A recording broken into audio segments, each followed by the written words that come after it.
Welcome back sa aking channel. So sa video na to, i-share ko sa inyo kung paano nga ba gamitin ang affiliate program dito nga sa Shopee. Kaya naman, kung interesado kayong malaman, tara na't umpisahan na natin. So first step ay itap lang natin ang ating mga Shopee app. Tapos, kapag nandito na kayo sa inyong mga Shopee app, ay pinutin naman natin itong me or ating profile. Ayan, pagkapindot natin yan ay ganito naman yung makikita natin. So dito, hanapin lang natin dito sa baba yung affiliate program. So pindutin lamang natin yan. Pagkapindot natin yan ay ganito naman yung ating makikita. So dito makikita natin dito yung mga product na pwede nga natin i-share, na pwede tayong magkaroon ng commission. Ayan, so dito pipili ka lang dyan ng gusto mong i-share. So for example, ako ito yung gusto kong i-share.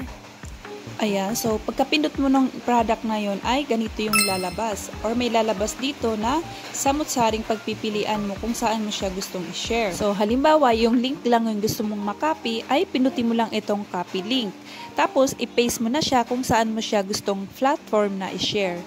Tapos kung ayaw mo naman at kung gusto mo naman ay sa Facebook mo mismo ay pindutin mo lang itong Facebook para ma-redirect na siya dun sa iyong wall. Ayan, so ganito yung magiging itsura niya kapag sa Facebook natin siya inilagay or i-share. Ngayon guys, kapag merong buyer na pumindot dyan, pagkatapos ay bumili, ay magkakaroon ka ngayon ng commission. So ngayon, para malaman mo kung meron nga bang bumili, ay pumunta ka lang ulit sa iyong Shopee Affiliate Program. Tapos ay makikita mo dyan yung your performance. So, kung mapapansin nyo, yung your performance ko ay nakalagay sa order ay 0.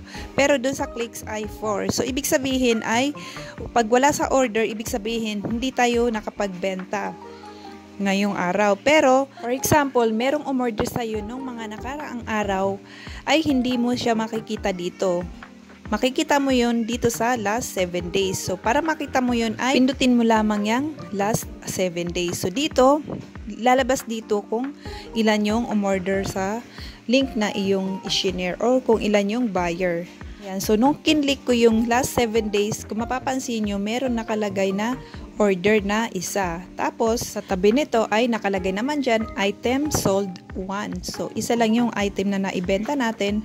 Tapos, isa lang din yung in-order sa atin. Tapos, yung buyer naman ay isa lang din. Tapos, kung gusto mo naman makita kung ilan ba lahat talaga yung naibenta mong item, ay ang pipindutin naman natin ay itong last 30 days. So, pagkapindot ko nung last 30 days ay ayan.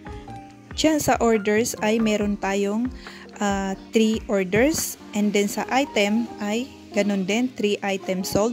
So, ibig sabihin ay 3 item yung binili nila sa ating link. Ayan, kung mapapansin nyo, ito yung mga item na binili nung buyer. Tapos, yung estimated commission ko naman ay, ayan, kung mapapansin nyo, nakalagay dyan 1.70.